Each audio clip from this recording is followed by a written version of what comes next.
Guys, this video is sponsored by Premier Fight Picks. Bardia Helmy is a top MMA handicapper, 70% winning record, publicly tracked over 2.5 years. Bardia doesn't just pick favorites either. His record includes many big-time underdogs. For example, he called Jan Blachowicz over Dominic Reyes. He's the one that predicted Derek Brunson was going to beat Shabazian. If you like to bet on fights and you're looking for help in picking winners, visit Premier Fight Picks to subscribe. With Conor fighting this weekend and a loaded 2021 in front of us, it is the perfect time to sign up. Bardia is offering a special weekly subscription for only $49.99, which gets you all of his bets, including the ones for this weekend. I'm talking about Poirier versus Conor McGregor too, okay? There are currently 5 bets posted for this event with a couple more coming. If you're looking to bet on fights and you want a little help in picking the winners, guys, visit PremierFightPicks.com. Final prediction for Conor and Poirier. It's really a question of, do you think there's going to be an upset? I mean, it's as simple as that. Do you think Poirier is going to go out there and upset him? And if you do, why do you think that? And I don't know that you have to answer the question that other people ask of what's going to be different than the first fight. You can throw that first fight out, not even know it happened. Do you think that Conor's worse now would be another way to ask the question. Conor's got to be worse. Not only did Conor win, it was not a close contest. Like, I don't look at a knockout and go, okay, a lot of times you catch a guy. I came from a wrestling background. A guy gets caught, he gets pinned. It's not really an indication of who was better. You got to look at what happened prior to that. And it was not tit for tat. It was Conor getting to the target and Dustin not able to get off. Now, why was that? Was it a range issue? Was it a speed issue? Was it a tentative issue? Because I wanted to argue that Dustin has any of those problems today. If I never knew that fight happened, I'm a brand new fan, and I look at what I've seen of Poirier as of late, and I look at what I've seen of Conor as of late, I go, man, you got a good, close, hard fight.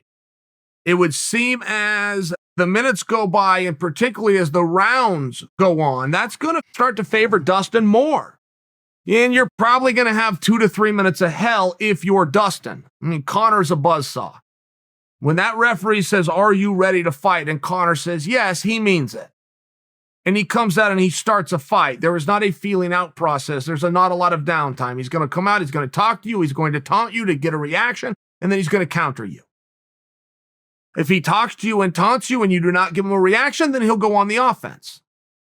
I believe, personally, that Conor does his best work defensively. But he's a real offensive guy as well, if he needs to be. Defensively, he'll go to the head. Offensively, he'll go to the body. A lot of people haven't seen that correlation. When Conor's using his hands, which is what he used to come to the head, he will always do that defense. You go first, and he's going to slip, and he's going to come, or he's going to get a reaction, and that's when he goes to the head, is with the hands. But that's defensive. If you do not give him some of those looks that he's trying to find, if you don't give him that offense to slip, to retaliate, that's when he goes to the body. That's where all of his spinning kicks, that's where all of his teeps will come offensively, but to the body. If you understand the breakdown as I just gave you, does that help you beat Conor? I don't think so, not necessarily. What are you going to do, not attack a guy because he's a counter fighter? At some point, you have to hit him too, right? You have to try to beat him. It's just one of those things. I think that Conor has meaningful speed, but I think that Dustin has ways to hide his chin where even in spite of the speed deficit, he can be okay. That I don't think he used the first time. I don't think he hid that chin. I think he got caught up in the moment. So I only bring that to you as if I was to give you a final prediction, ultimately I am going to concede that Dustin Poirier is better today than he was the first time that they fought. But I'm going to have to remind you that there was a gap. So the question is not Dustin better? Or is Conor worse? The question is it enough that they not only closed that gap, but now Dustin has passed him? I'm light on that idea. I think that Conor's very underrated. I think the days of underrating Conor are probably limited and down to about 48 hours. But I acknowledge that this is a meaningful fight. I acknowledge that as the minutes go by, Team Poirier should start to get more and more excited. Somebody who is very wrestling natural and wrestling heavy can just close the distance. They could just come and get an underhook and push Conor into that fence and take a little steam out of him. I don't know how open-minded Poirier is to that. I think that Poirier is going to go get into a firefight. I think he's going to get hurt. But I acknowledge that Poirier does some of his best work when the house is on fire. Hurting Poirier is not always a good idea. Don't mistake Poirier for being handsome for being weak. He's like a wounded animal, and the more you back him into the corner, the harder he comes out fighting. I think that Conor is going to have to put him away.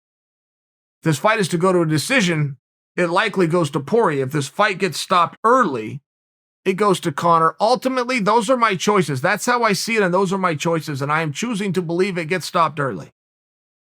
Conor McGregor over Dustin Poirier.